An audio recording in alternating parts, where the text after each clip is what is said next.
So, as I mentioned in my talking points, on December 12th, a group of individuals, again, members of this anti-government group, traveled out to the desert to test their explosive devices. They had precursor chemicals there, and they were going to create these bombs in the desert. What they are starting to do is put their chemicals and wares and the components out on the table there. This footage that you're watching is from our surveillance plane, and then what happened after this is the Los Angeles FBI SWAT team, along with the FBI's hostage rescue team, moved in and arrested all 4 subjects without incident. So, as I mentioned in my talking points, on December 12th, a group of individuals, again, members of this anti-government group, traveled out to the desert to test their explosive devices. They had precursor chemicals there, and they were going to create these bombs in the desert. What they are starting to do is put their chemicals and wares and the components out on the table there. This footage that you're watching is from our surveillance plane, and then what happened after this is the Los Angeles FBI SWAT team, along with the FBI's hostage rescue team, moved in and arrested all 4 subjects without incident. Thank you. Good morning, everyone. I'm Bill Asaley. I'm the head of the U.S. Attorney's Office for the Central District of California.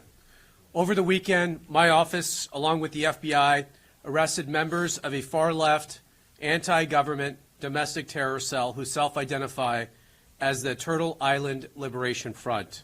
The individuals were arrested on Friday, December 12th, when the group attempted to construct and detonate IEDs out in the desert.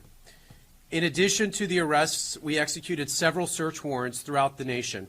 I want to thank our partners at the U.S. Attorney's Office for the Western District of Louisiana, U.S. Attorney Zach Keller, and the U.S. Attorney for the District of Massachusetts, Lee Foley, for providing valuable assistance over the weekend with a very complex and coordinated search warrants that were done.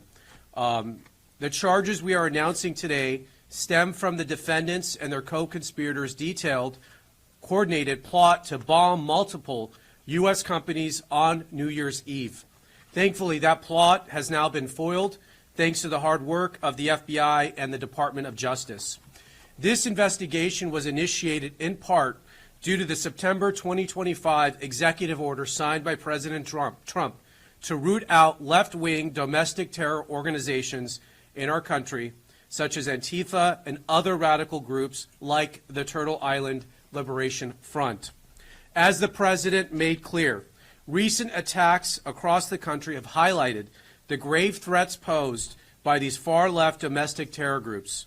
These threats are sophisticated, organized campaigns of targeted intimidation, radicalization, threats, and violence designed to silence opposing speech, limit political activity, and direct policy outcomes and prevent the proper functioning of a democratic society. In direct response to the President's order, the Attorney General issued a memo to our offices implementing and mobilizing federal law enforcement to prioritize and counter domestic terrorism and political violence investigations. As a result of those directives, we built this case. Both my office and the FBI have invested substantial resources into investigating and charging these organizations.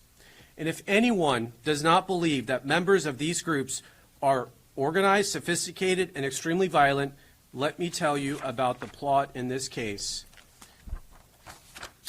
The 4 defendants are Audrey Carroll, 30 years old. The pictures, I think we have them somewhere. We'll put them up here.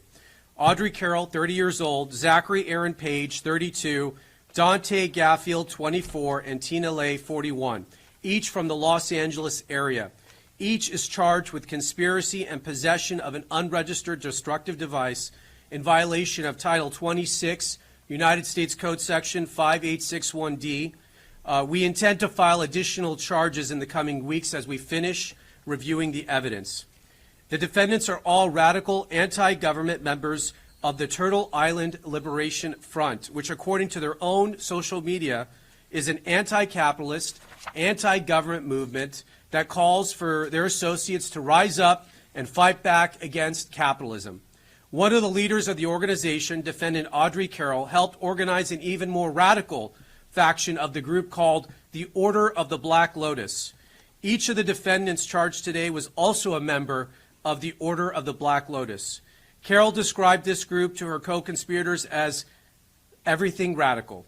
As detailed in the federal complaint, which we will now make public, in November 2025, defendant Carroll created a detailed bombing plot to use explosive devices to attack 5 or more locations across Southern California on this upcoming New Year's Eve.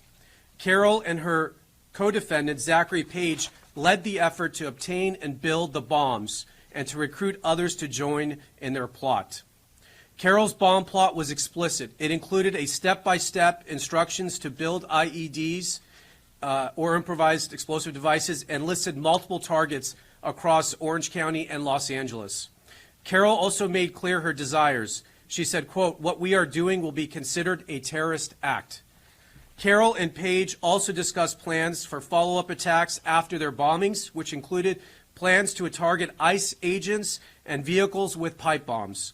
Carroll stated that those plans would, quote, "take some of them out and scare the rest." Throughout early December, the co-conspirators discussed their plans during an in-person meeting in Los Angeles and through an encrypted messaging application. As part of the plan, the 4 defendants planned to build test bombs in the Mojave Desert. You're going to hear more details about the bombs they intended to build and how the operation went down in the desert here shortly from the FBI Assistant Director in charge. In preparation for the plan, the co-conspirators purchased multiple pieces of bomb-making materials and discussed their travel plans to the desert.